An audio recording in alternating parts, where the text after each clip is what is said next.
अस्सलाम वालेकुम students, BBA 6। बेटा आज हमारा लेक्चर नंबर 10 है। और जैसे कि आप स्टूडेंट्स को पता है कि लेक्चर नंबर 9 में हमने फ्री ट्रेड और प्रोटेक्शनिज़म के बारे में पढ़ा था कि प्रोटेक्शन जो है इंटरनेशनली बिजनेसेस किस तरह से ख़ुद को जो है वो प्रोटेक्ट कर सकते हैं किसी भी अनवांटेड हैपनिंग से।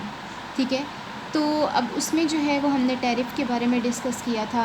इसके अलावा हमने सब्सिडी के बारे में लेक्चर नंबर 9 में डिस्कस किया था। ठीक है, सो लेक्चर नंबर 10 आज जो स्टार्ट हो रहा है वो थर्ड टाइप ऑफ प्रोटेक्शन से स्टार्ट हो रहा है, यानी कि ये थर्ड टाइप है प्रोटेक्शन की, और ये है कोटा सिस्टम। अब कोटा से वैसे तो नॉर्मली हम सब फेमिलियर हैं कि कोटा सिस्टम होता क्या है कि हम number of products, number of candidates, अगर मैं पाकिस्तान में एम्प्लॉयमेंट के लिहाज से यानी कि जब जॉब्स वगैरह आती हैं तो अगर एडवर्टाइजमेंट के लिहाज से देखूं, अगर तो कोटा सिस्टम होगा तो number of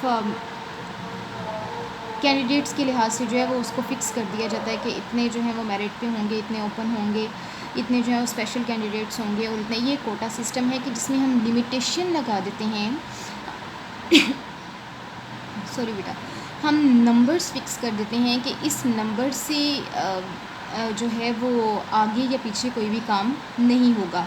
so similarly in the international business, quota is also delivering the same concept, and it is basically a physical limit on the quantity. आपने जो चीज़ें इंपोर्ट करनी हैं या एक्सपोर्ट करनी है, ये उस क्वांटिटी पे लिमिट होगी of goods that might be imported, जो कि इम्पोर्ट की जा सकती हैं। ठीक है बेटा, नेक्स्ट पॉइंट है इसका कि quota decreases the incoming imports. Yes, अच्छा बेटा, अब क्या है कि कोटा सिस्टम जो है वो बेसिकली जब हम फिक्स कर देंगे, लिमिट कर देंगे नंबर्स को, क्वांटिटीज़ को, then definitely if we need or if we want to get the much number of quantity of that particular product or the services, but just because we have imposed the quotas, so we cannot get the increased imports in our country। तो इससे जो है वो country की incoming जो imports हैं वो भी कम होती हैं। थर्ड जो पॉइंट है इसका, अल्टीमेटली यानी कि quota system ultimately leads to more, कि कोटा सिस्टम जो है वो अल्टीमेटली लीड करता है more consumption of the domestic products. जाहिर सी बात है, जब इंपोर्ट्स, जैसा कि सेकंड पॉइंट पे हमने डिस्कस किया, जब इंपोर्ट्स की क्वांटिटी कम हो जाएगी, लिमिटेड हो जाएगी, तो डेफिनेटली जो डोमेस्टिक प्रोडक्ट्स हैं लोगों का, पब्लिक का उस तरफ ट्रेंड ज़्यादा होगा। They will try to use the domestic products much if the shortage of imports is there। And then बेटा इसका फोर्थ पॉइंट है, increases the supply of domestic products. जाहिर सी बात है, जब कंजम्पशन इंक्रीज़ होगी तो डिमांड क्रिएट होगी, तो आपको अपनी डिमांड के मुताबिक जो है वो प्रोडक्शन करनी पड़ेगी और आपको उसी लिहाज से फिर सप्लाई भी करना पड़ेगी। अच्छा बेटा, ये एक बेसिकली ये गवर्नमेंट्स जो होती हैं ये कुछ मेंटली तौर पे ये सेल्फ डिसीजन अभी होता है। समटाइम्स कोटा इम्पोज करना इंपोर्ट्स के ऊपर या एक्सपोर्ट के ऊपर नेसेसरी नहीं होता, वो रिक्वायरमेंट नहीं होती, लेकिन सिर्फ इसलिए किया जाता है ताकि कंट्री की डोमेस्टिक प्रोडक्शन को इंक्रीज़ किया जाए। ठीक है, यानी कि ये कोटा सिस्टम बेसिकली जहाँ पे नेगेटिव पॉइंट प्रूफ हो रहा है इंपोर्ट्स के लिहाज से, वहाँ पे ये पॉजिटिव पॉइंट है डोमेस्टिक प्रोडक्ट्स के लिहाज से। तो इस वजह से जो है ये समटाइम्स गवर्नमेंट खुद भी कोटा सिस्टम इम्पोज करती हैं ताकि just to facilitate and just to support the domestic products and the domestic production, the domestic businesses and the domestic consumption as well. ठीक है, तो बेटा आगे जो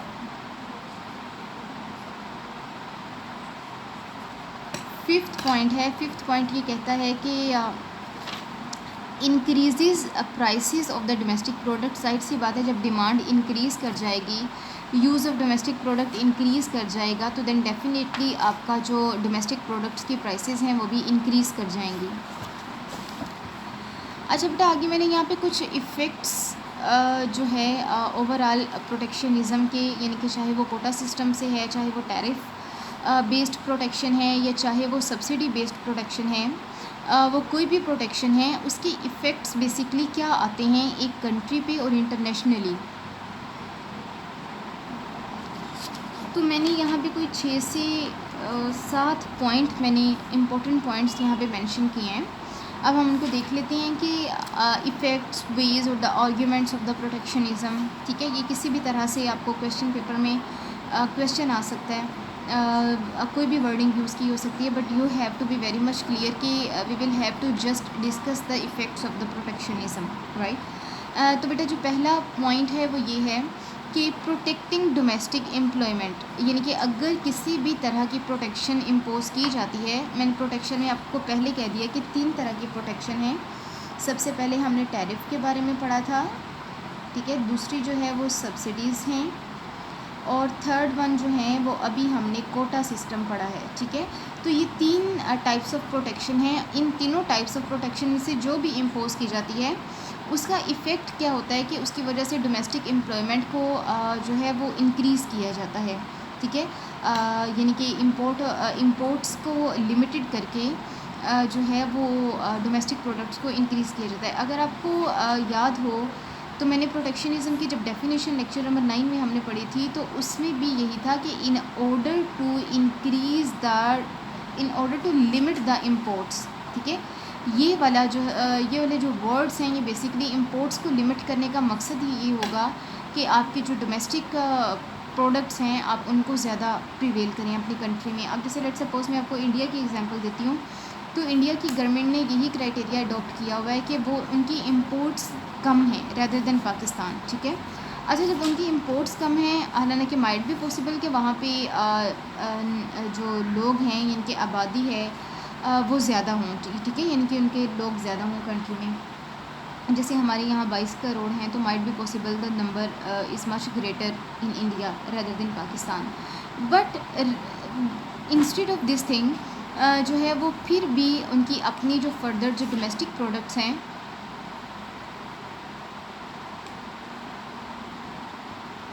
वो ज़्यादा यूज़ होती हैं, ठीक है। उसकी वजह यही है कि गवर्नमेंट्स ने प्रोटेक्शनिज़म की ऐसी टाइप्स और ऐसे तरीके चूज़ किए हुए हैं जो कि अल्टीमेटली जो है वो उसकी डोमेस्टिक एम्प्लॉयमेंट को ही इंक्रीज़ कर रहे हैं। बेटा सेकंड पॉइंट है इसका, protecting economy from the low cost labour. Then definitely बेटा जब आपकी कंट्री, जब आप इनर तौर पे हेल्दी होते चले जाते हैं ना, तो देन आपको ये ज़रूरत नहीं रहती फिर छोटी मोटी और हल्की फुल्की जो कह लें कि लोगों की या सपोर्ट की, ठीक है। यानी कि ये जो लो कॉस्ट लेबर होते हैं, ये हमारे बेचारे डेली वेजेस के जो होते हैं वो लोग होते हैं, और ये बस चूँकि इनका खाना पीना इनके घर ही डेली बेसिस की इनकम से चलते हैं, तो इस वजह से इनको कहीं लो इनकम या लो अर्निंग वाला काम भी मिलता है, तो ये करते हैं, ठीक है। अच्छा,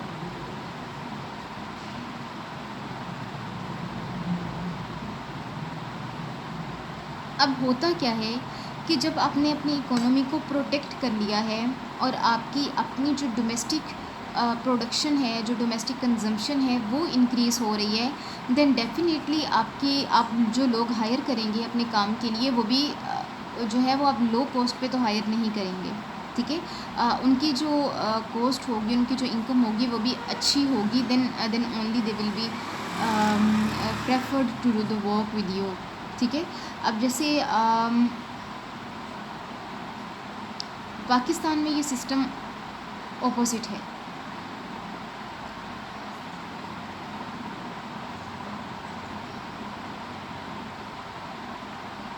वो ऑपोजिट किस तरह से है? इस तरह से है कि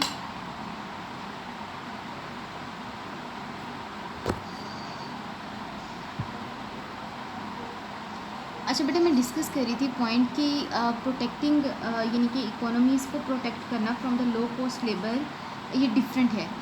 पाकिस्तान में ये डिफरेंट है क्योंकि पाकिस्तान में जो डोमेस्टिक लेबर है, जो अपने पाकिस्तान के लोग हैं, वो लो इनकम पे काम करते हैं, लेकिन जो फ़ॉरेन लेबर है, जो बाहर से लोग आए हुए हैं और वो हमारे कंट्री में काम कर रहे हैं, वो हाईली इनकम्ड हैं, ठीक है, वो हाई कॉस्टली हैं। तो जब आप अपने लोगों को अपनी डोमेस्टिक प्रोडक्शन को इंक्रीज़ करेंगे तो definitely you will prefer the domestic labour. तो डोमेस्टिक लेबर का जो फिर कॉस्ट होगी वो लो नहीं रहेगी, वो हाई होगी। ठीक है बेटा, अगला पॉइंट ये है कि to avoid the risk of the over speculation. बेटा स्पेक्यूलेशन का मतलब होता है स्टोर करना। ठीक है, यानी कि अब जैसे रमज़ान में अब तो कोरोना वायरस की वजह से इस दफ़ा तो सिचुएशन चेंज है, लेकिन नॉर्मली होता क्या है कि हर साल रमज़ान आने से पहले कुछ चीज़ों की मार्केट में शॉर्टेज हो जाती है और कहा जाता है कि इसकी सप्लाई जो है वो शॉर्ट है। ठीक है, बेसिकली वो सप्लाई को शॉर्ट करने वाला और कोई नहीं होता, वो हमारे शॉपकीपर्स ही होते हैं, वो डीलर्स ही होते हैं जो शॉर्ट टाइम पीरियड के लिए स्पेक्यूलेट कर लेते हैं स्टॉक को ताकि उसकी प्राइसेस जो हैं वो गिर जाएं एट दैट टाइम। ठीक है, लेकिन फिर जब वो एकदम से मार्केट में जब उसकी डिमांड बढ़ती है और वो लोग डिमांड करते हैं वो सारी चीज़ें, तो देन डेफिनेटली फिर वो उनको हायर प्राइसेस पे जो है वो सेल करते हैं। मोस्टली आटा, चीनी, इनके केसेस में जो है ये ऐसा होता है। ठीक है बेटा, अगला जो पॉइंट है वो ये है कि स्ट्रेटजिक रीजनिंग, यानी कि वॉर, इलेक्ट्रिसिटी। अब ये जो प्रोटेक्शनिज़म की 3 टाइप्स मैंने यहाँ पे डिस्कस की, इन तीनों टाइप्स में से आप जोन सी मर्ज़ी इम्पोज करें, आप अपनी इकोनॉमी को देख के, अपने लोगों को देख के, अपनी इकोनॉमी हेल्थ को देख के डेफिनेटली इम्पोज करते हैं, तो उसको जो है वो बड़ा हर तरह से वो एक स्ट्रेटेजिक प्लान्ड होनी चाहिए। ठीक है, यानी कि उसमें उसको सिर्फ जो है वो लेन देन तक महदूद रह के सब चीज़ों को सेट नहीं करना चाहिए, बल्कि उसमें वॉर, इलेक्ट्रिसिटी की शॉर्टेज अगर हो जाती है या कोई और बड़ी प्रॉब्लम आ जाती है, लाइक जैसे अब कोरोना वायरस एक अनएक्सपेक्टेड इशू है, वो सारे कंट्रीज़ के लिए है। तो अब जिन कंट्रीज़ ने तो अपनी स्ट्रेटजीज़ को इंपोर्ट एक्सपोर्ट के लिहाज से इस काबिल बनाया था कि अगर कहीं कोई हमें अनसर्टन कंडीशन फेस करनी पड़ती है तो देन हमारा क्राइटेरिया ये होगा, तो उनके लिए तो was much easier to handle this thing. लेकिन जिन लोगों ने नहीं प्लान किया था, उनका कोई स्ट्रेटजिक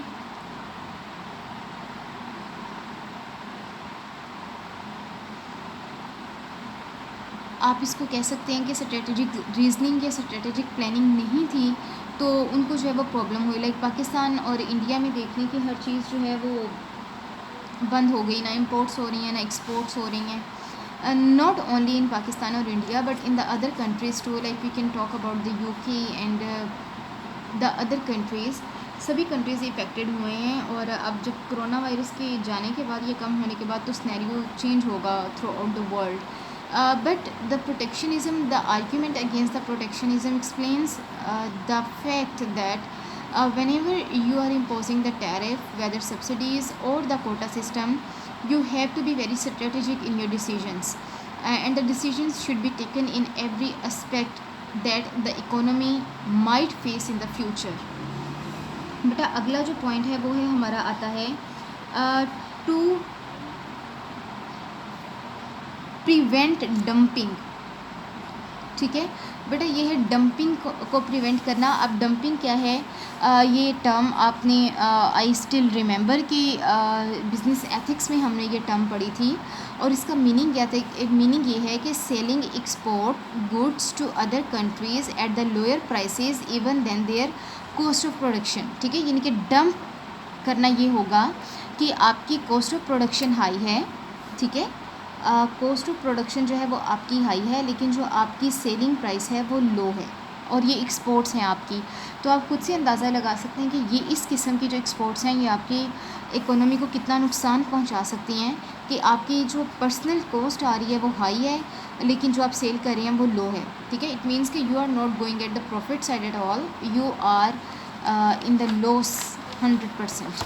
ठीक है, तो बेटा अगला जो है वो हमारा अगला जो पॉइंट है वो ये है प्रोटेक्शनिज़म का, कि to protect the product standard. आपने जब डेफिनेटली प्रोटेक्शनिज़म का अगर बेसिक पर्पस ही ये है कि आपने अपने डोमेस्टिक प्रोडक्ट्स को इंक्रीज़ करना है, उनकी कंजम्पशन को इंक्रीज़ करना है, देन डेफिनेटली आपके प्रोडक्ट्स का स्टैंडर्ड भी इंक्रीज़ करेगा। ठीक है, to raise the government revenue. जब पर्सनल या डोमेस्टिक प्रोडक्ट्स यूज़ होंगी, उसकी कंजम्पशन ज़्यादा होगी, तो देन डेफिनेटली गवर्नमेंट का रेवेन्यू भी इंक्रीज़ करेगा, ठीक है। एंड टू करेक्ट, अच्छा ये दोनों केसेस में हो सकता है, ये जो रेवेन्यू का है ना, समटाइम्स टैरिफ इस तरह से इम्पोज किए जाते हैं कि वो हायर होते हैं, जिनके टैक्सेस जो होते हैं लाइक एक्सपोर्ट्स पे इम्पोज कर दिए जाएँ, या इम्पोर्ट्स पे अगर किए जाते हैं तो वो तो खैर रेवेन्यू नहीं इंक्रीज़ करते, लेकिन अगर इम्पोर्ट्स पे किए जा रहे हैं तो वो रेवेन्यू इंक्रीज़ करेंगे। तो ये सेलेक्टिव डिसीजंस होते हैं which are being taken according to the health of the economy, ठीक है। So the scenario might be change, they might be taken for the welfare of the domestic country or for the welfare of the government revenue as well. When we talk about the government revenue increment, then we are talking about the increased exports, right? Because the exports will be increased, only then your government can get the much revenue. But if your imports are increased and higher than the exports, then definitely your government cannot get the revenue as expected.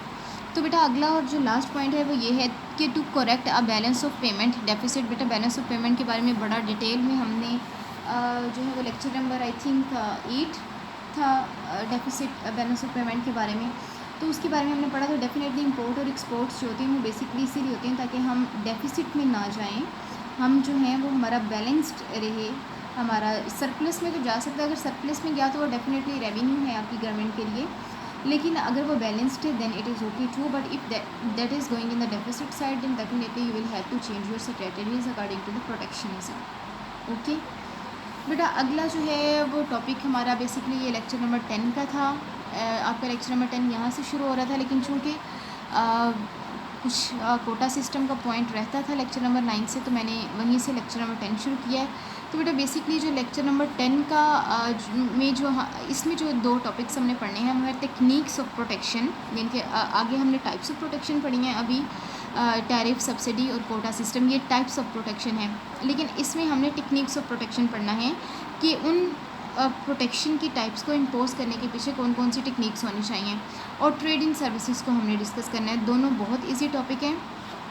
सबसे पहले तो I will explain कि ये क्यों techniques हमें क्यों adopt करनी चाहिए, ठीक है।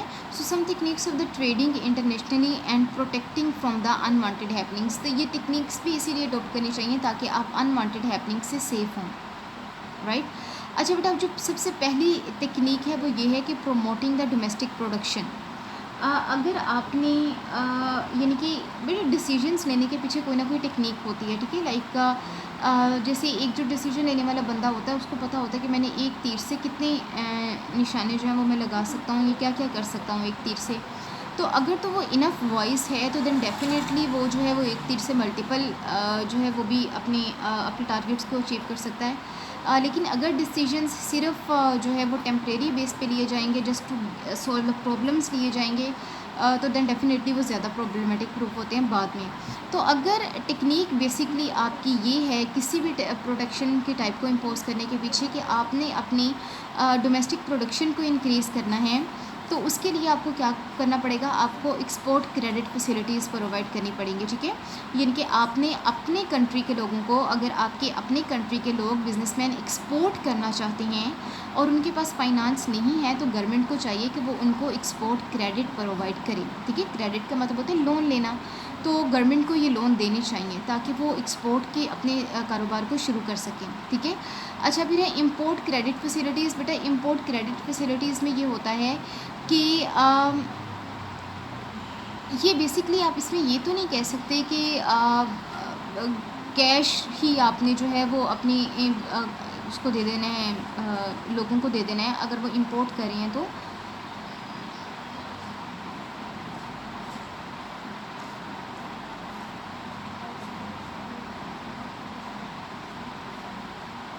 इसमें जो बेसिक बेटा पॉइंट आता है ना वो ये आता है कि कॉन्ट्रैक्ट कर लेना। हमारी जो आम पब्लिक के लोग हैं वो ज़्यादा स्ट्रॉन्ग नहीं होते, लेकिन गवर्नमेंट ज़्यादा स्ट्रॉन्ग होती है। पब्लिक की एक्सेस फ़ॉरेन मार्केट में या फ़ॉरेन लोगों में इतनी ज़्यादा नहीं है जितनी कि गवर्नमेंट की है। तो गवर्नमेंट फिर अपने बिहाफ पे फ़ॉरेन कंट्री जहाँ से हमने इंपोर्ट्स करनी है वहाँ से कॉन्ट्रैक्ट साइन करवा लेती हैं, और जो डीलर्स जो पाकिस्तान में इंपोर्ट कर रहे हैं, ये उनके लिए एज अ क्रेडिट फैसिलिटीज़ जो है ये प्रूफ होता है कि गवर्नमेंट ने अपने बिहाफ पे कॉन्ट्रैक्ट कर लिए, लेकिन जो कारोबार करेंगे वो पब्लिक ही करेगी, ठीक है, वो लोग करेंगे जो इम्पोर्ट एक्सपोर्ट का कारोबार करते हैं। Lower interest rate then definitely बेटा आपको लोन्स हो गई या गुड्स हो गई। गुड्स पे बेसिकली टैरिफ ऐड किया जाता है जिसको हम टैक्स बोलते हैं।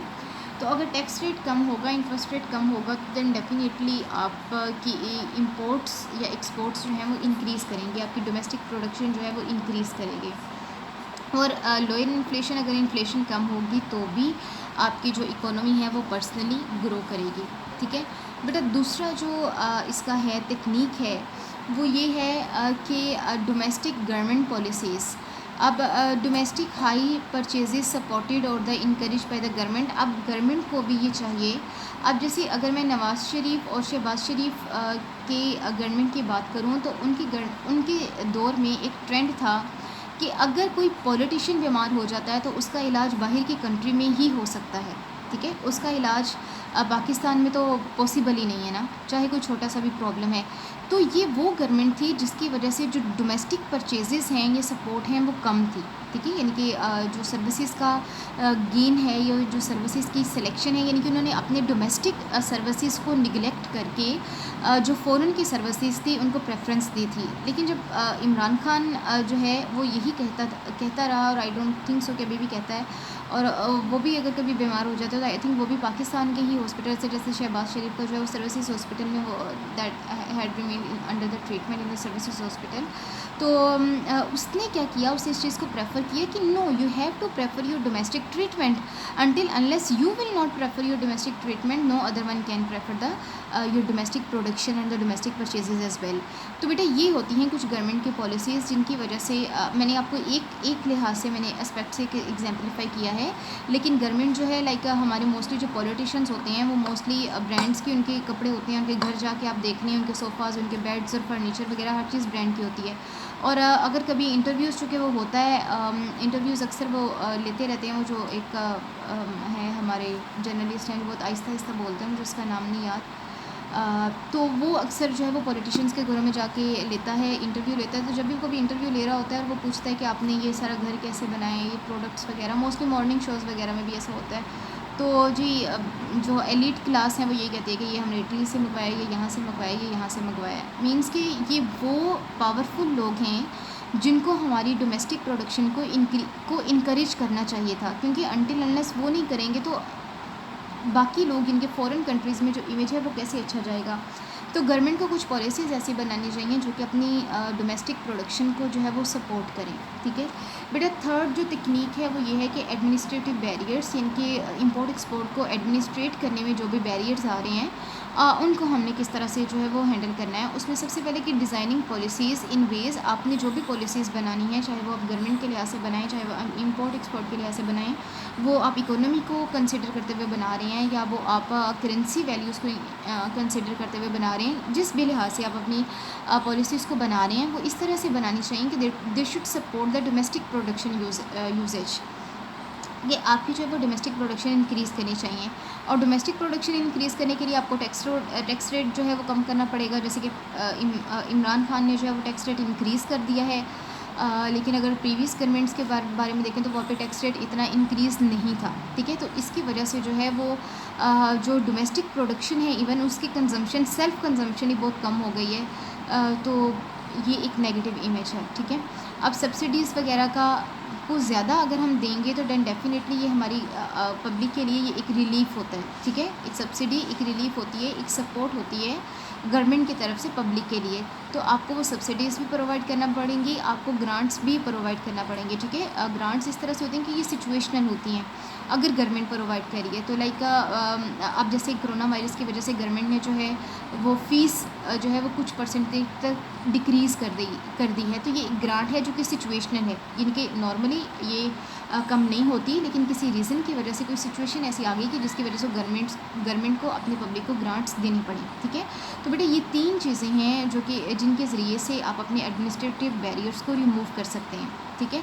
अब बेटा मैंने यहाँ पे सब्सिडीज़ के बारे में मेंशन किया। सब्सिडीज़ बेसिकली 2 तरह की होती हैं, एक होती है डोमेस्टिक सब्सिडीज़ और एक होती हैं एक्सपोर्टेड सब्सिडीज़। अब डोमेस्टिक सब्सिडी पे तो यही होगा ना कि आपने क्या किया, आपने प्राइसेस को कम कर दिया है, ठीक है, सब्सिडीज़ प्रोवाइड कर दी हैं। यानी कि जिस तरह से पहले हाई रेट्स पे ग्रोसरी के प्रोडक्ट्स या डोमेस्टिक प्रोडक्ट्स सेल हो रही थी, अब उनकी प्राइसेस जो हैं वो लो हो गई हैं। और प्राइसेस लो हो गई हैं तो देन डेफिनेटली कंपटीशन भी इंक्रीज़ कर गया है, क्योंकि प्राइसेस कम होगी। सब्सिडी से ना सिर्फ प्राइसेस कम होती हैं बल्कि कॉस्ट ऑफ प्रोडक्शन भी कम होती है। तो अगर कंट्री की कॉस्ट ऑफ प्रोडक्शन कम है और वो कंट्री बाहर के कंट्री में एक्सपोर्ट कर रहा है तो ये उसके लिए बहुत बेनिफिशियल प्रूफ होता है, ठीक है। तो lower competition between the domestic and the low priced imports, और ये क्या करते हैं, इनका कंपटीशन फिर कम हो जाता है लोअर प्राइस्ड इम्पोर्ट्स के ऊपर और डोमेस्टिक प्रोडक्ट्स के ऊपर, क्योंकि प्राइसेस जो है वो दोनों की डिफरेंट, क्योंकि इम्पोर्ट्स के ऊपर तो फिर हमें टैक्सेस इम्पोज करने पड़ेंगे ना, उसके ऊपर तो जो टैरिफ हम जिस कंट्री से हम इंपोर्ट कर रहे हैं उसने टैरिफ इम्पोज किया हुआ है वो तो हमें पे करना ही पड़ेगा, तो वो तो कॉस्टली होगा। लेकिन जो है वो डोमेस्टिक प्रोडक्शन को जो है वो हम लोअर प्राइस्ड कर सकते हैं। तो इस तरह से दोनों में कंपटीशन कम हो जाता है, ठीक है। अगर इम्पोर्टेड गुड्स भी उसी प्राइस पे मिलेंगी और डोमेस्टिक प्रोडक्शन भी उसी प्राइस पे मिलेंगी तो कंपटीशन हाई होगा। बेटा आगे एक्सपोर्टेड है। एक्सपोर्टेड में क्या है कि आपने क्या करना है, आपने फ़ॉरेन मार्केट में टैरिफ्स को ऐड करते हुए मैंने यहाँ पे मेंशन किया है कि increase competition on the exported goods in the foreign market, ठीक है। अब आपने क्या करना है, आपने अगर आपने अर्निंग करनी है, आपने रेवेन्यू लेना है, तो जिस तरह से बाकी कंट्रीज़ ने टैरिफ्स इम्पोज किए हुए हैं आपके लिए, आपकी इम्पोर्ट्स के लिए, then definitely you can also impose the tariffs on your exports. तो बेटा ये जो एक्सपोर्ट्स होती हैं ये भी जो होती हैं ये अपनी आवाम के लिए तो सब्सिडी प्रूफ होती हैं, लेकिन बाहर के लोगों के लिए ज़रा एक्सपेंसिव होती हैं। लेकिन any how they need that, like जैसे हमें इम्पोर्ट्स की ज़रूरत है वैसे उन्हें भी है। तो अगर तो उन्हें है तो then definitely they will have to pay these tariffs as well, ठीक है। अच्छा बेटा अगला जो हमारी तकनीक है, तकनीक नंबर 5, वो ये है कि एक्सपोर्ट टैक्सेस जो हैं अब वो मोनोपोलिस्टिक इकोनॉमी है, एसेट एक्सपोर्ट। अच्छा बेटा ये जो एक्सपोर्ट के टैक्सेस होते हैं एक्सपोर्ट्स के ऊपर, वो अगर किसी इकोनॉमी की मोनोपोली है, लाइक अगर USA की देखें, अमेरिका की देखें, तो America is a powerful country, तो वो जितनी मर्ज़ी अपने इंपोर्ट पे और एक्सपोर्ट पे जो है वो टैरिफ लगा सकता है, टैक्सेस लगा सकता है। तो बेटा ये फिर वो कंट्रीज़ होते हैं जो मोनोपोली लेके आते हैं, यानी कि वो अपने तरीके से जो है वो प्राइसेस को सेट करते हैं और इन्हीं डिसीजंस की वजह से जो है वो इन्फ्लेशन बाकी कंट्रीज़ में इंक्रीज़ कर जाता है। बेटा 6 जो पॉइंट है वो है हमारा एक्सचेंज कंट्रोल्स। एक्सचेंज कंट्रोल्स क्या है कि आपने इंपोर्ट और एक्सपोर्ट और ये बैलेंस ऑफ पेमेंट हो गया, ये जितनी भी एक्सचेंज हो रहा है इधर से उधर, आपने उसको बैलेंस करके चलना है। सो बैलेंस द इंपोर्ट्स और the foreign exchange economies, set a limit on the exchanging products, ठीक है। अब वही बात हो रही है कि आपने जो है वो अपनी एक लिमिट सेट कर दी, अगर आपने कोटा सिस्टम इम्पोज कर दिया तो आपकी एक्सचेंज जो है वो कंट्रोल्स में रहेंगी, ठीक है। बेटा अगला और जो लास्ट हमारा पॉइंट है वो ये है ट्रेड ऑफ सर्विसेज के बारे में, जो कि हमारा सेकंड टॉपिक था कि अगर सर्विसेज में हम ट्रेड करेंगे तो वो किस तरह से करेंगे। तो बेटा आई थिंक मैंने प्रीवियस लेक्चर में भी आपको बताया था कि सर्विसेज जो होती हैं वो इंटेंजिबल होती हैं, ठीक है। ये वो होती हैं जिनको हम जस्ट फील कर सकते हैं लेकिन हम टच नहीं कर सकते, हम इनको देख नहीं सकते, ठीक है। अब जैसे आपको टीच करना जो है ये एक सर्विस है, ये कोई ऐसी फिजिकल चीज़ नहीं है जिसको आप अपनी मर्ज़ी से इंक्रीज़ या डिक्रीज़ कर सकते हैं, ठीक है। Just you have to, this is just the feeling, if you are satisfied then okay, if you are not then it's up to you, ठीक है। तो ये फिर इस तरह से होता है कि ये सर्विसेज होती हैं ये इंटेंजिबल होती हैं और इस वजह से जो सर्विसेज की ट्रेड होती है उसको इनविजिबल ट्रेड भी कहा जाता है, ठीक है। तो इसमें क्या होता है, लाइक हवा, टूरिज़्म और बैंकिंग जो है, अब बैंक्स में जो सिस्टम्स परफॉर्म हो रहे हैं, पैसा आता है कहाँ जाता है, जो रूल्स रेगुलेशंस बेसिकली जो आपको बताए जाते हैं वो तो अनसीन है ना, उनको तो आप ना टच कर सकते हैं, ना आप इंक्रीज़ कर सकते हैं, ना आप डिक्रीज़ कर सकते हैं। तो टूरिज़्म ये एक इंटरटेनमेंट है, आप अपने लोगों को इंटरटेन करते हैं, जो बाहर से टूरिज़्म आते हैं, तो ये भी सर्विसेज हैं। एयर का होना, हवा, आपने अच्छा इन्वायरमेंट प्रोवाइड किया हुआ है, हेल्दी किया हुआ है, नहीं किया हुआ, this all are the intangible things. तो बेटा मैंने मज़ीद यहाँ पे मेंशन भी किया है कि इसमें इंटेंजिबल सर्विसेज में कौन कौन से डिसिप्लिन्स आ जाएंगे, what disciplines are involve in it, तो बेटा इसमें जो डिसिप्लिन आते हैं, मैंने कोई 4 से नहीं 7 से 8 हैं। मैंने इनको बेसिकली जो हैं बहुत सारे थे ये जब मैंने स्टडी किया आपके आर्टिकल्स को और आपकी बुक्स को, लेकिन मैंने जो है कुछ बेसिक लिखे हैं। ट्रांसपोर्टेशन जो है ये एक सर्विस है जो कि most of the time government provide करती है अपने लोगों को, लेकिन ये प्राइवेट बेस्ड भी होती है, ठीक है। गवर्नमेंट की सर्विसेज के बारे में हमें पता है कि बसेस अच्छी हैं, बुरी हैं, आवाम को पता है कि ये गवर्नमेंट की है। लेकिन अगर प्राइवेट की देखें, एक मेट्रो भी आई थिंक गवर्नमेंट की है, लेकिन उसमें ये बेटरमेंट है, ठीक है। तो सर्विसेज जो हैं ये भी बेसिकली ट्रांसपोर्टेशन भी एक सर्विस है। रिसर्च, आप अपने कंट्री में दूसरे कंट्रीज़ को रिसर्च करने देते हैं या दूसरे कंट्रीज़ आपको अपनी कंट्री में रिसर्च करने देते हैं। ये जिस तरह से स्टूडेंट्स पीएचडी जाके करते हैं फ़ॉरेन कंट्रीज़ में, तो बेटा ये भी एक सर्विस है, ठीक है। और ट्रेनिंग करना ये भी एक सर्विस है, रिक्रूटिंग करना ये भी एक सर्विस है, एंटरटेनमेंट करना। एंटरटेनमेंट लाइक मैंने टूरिज़्म में ये आपको मेंशन किया था कि टूरिज़्म क्या होता है कि आपने लेट्स सपोज़ कि अब जैसे मैं उसकी ज़ैद की एग्जांपल देती हूँ। ज़ैद जो हैं वो फंक्शंस को प्लान करते हैं, ठीक है। अब लेट्स सपोज़ कि ज़ैद जो हैं वो आउट ऑफ कंट्री हैं, ठीक है। आपके फेलो हैं, आपके फ्रेंड हैं, लेकिन वो आउट ऑफ कंट्री हैं। अब आप में से किसी को मंसूर को, उमर को, हमज़ा को, उसको सगीर को जो है वो ज़रूरत पड़ गई है कि आपने जो है आपने उसकी आप प्लान करवाना चाह रहे हैं अपनी ट्रिप को, या अपना कोई फ़ंक्शन उससे प्लान करवाना चाह रहे हैं। तो आप ख़ुद पाकिस्तान में हैं, लेकिन आप ज़ैद से अपने सारे चीज़ों को प्लान करवा रहे हैं जो कि आउट ऑफ कंट्री है, तो देन डेफिनेटली ये उसकी सर्विसेज होंगी और ये एंटरटेनमेंट पे आ जाए, यानी कि वो आपको एंटरटेन कर रहा है, वो अपनी सर्विसेज दे रहा है। लेकिन ये वो सर्विसेज हैं जिनको आप देख नहीं सकते, आप टच नहीं कर सकते, जस्ट यू कैन फील। अगर तो उसकी प्लानिंग अच्छी है तो यू विल बी सेटिस्फाइड, अगर प्लानिंग अच्छी नहीं है तो you will not be satisfied, ठीक है। तो बेटा ये उसमें आ जाता है। कंस्ट्रक्शन, जो हम मैप्स वगैरह बनाते हैं वो भी एक सर्विसेज है। उस पर कोई फिज़िकल काम तो नहीं होता, सिर्फ एक मैप बना के हमें जो आर्किटेक्चर्स होते हैं वो हमें मैप्स बना के दे देते हैं, और ये उनकी सर्विसेज होती हैं, ठीक है। ये ट्रेडिंग सर्विसेज हैं। और कंसल्टेंट्स से जाके जो हम कंसल्टेंसी जो ऑफिसेज होते हैं उनसे जाके हम कंसल्ट करते हैं, तो वो भी सर्विसेज हैं। तो बेसिकली इनमें ये डिसिप्लिन आ जाते हैं। और इन डिसिप्लिन्स में ये जो सर्विसेज हैं इनमें ट्रेड इन सर्विसेज कहलाता है। अब बेटा category of the trade in services भी ये दो तरह से होती है। समटाइम्स ऐसा होता है कि कंट्रीज़, क्योंकि सर्विसेज एक ऐसी चीज़ है जो देखी नहीं जा सकती, ये एक इंटेंजिबल है, लेकिन सम कंट्रीज़ रिक्वायर करते हैं कि हम जिससे सर्विसेज ले रहे हैं वो बंदा फ़िज़िकली हमारे पास मौजूद हो, ठीक है। जैसे अगर उमर ने लेट सपोज़ कोई फंक्शन प्लान करवाना है और उमर ये डिमांड करते हैं कि नहीं भी अगर ज़ैद ने प्लान करना है तो Zaid will have to be here in Pakistan, ठीक है। तो बेटा ये इसी तरह से बाज़ कंट्रीज़ की अपनी अपनी होती है। कुछ कंट्रीज़ बहुत ज़्यादा कॉन्शियस होती हैं, ब्रांड कॉन्शियस होते हैं, ट्रेड कॉन्शियस होती हैं, और वो नहीं इस चीज़ को एक्सेप्ट कर पाते कि हम किसी अनदेखे बंदे से, अनदेखी चीज़ों से जो है वो सर्विसेज लें, ठीक है। तो इसमें जो होता है ये दो तरह की फिर क्राइटेरियाज आ जाते हैं, कैटेगरीज आ जाते हैं कि physical existence of the service provider ये ज़रूरी होती है। जैसे कि कंस्ट्रक्शन बेस पे जो ठेकेदार होता है, जैसे कि मैं जब मैं ये आपका लेक्चर नोट कर रही थी तो मुझे बार बार सर रिजवान की एग्जांपल मेरे माइंड में आ रही थी कि जैसे सर रिजवान जो हैं वो उन्होंने बेसिकली, अगर उनको पहली यूनिवर्सिटी बनने से पहले देखा जाए तो वो एक सिर्फ कंस्ट्रक्शन के सर्विस प्रोवाइडर थे। उन्होंने मैप बना दिया और बता दिया कि आप इससे इस तरह से काम करवा लें, लेकिन फिर सीईओ सर ने जो है वो उनको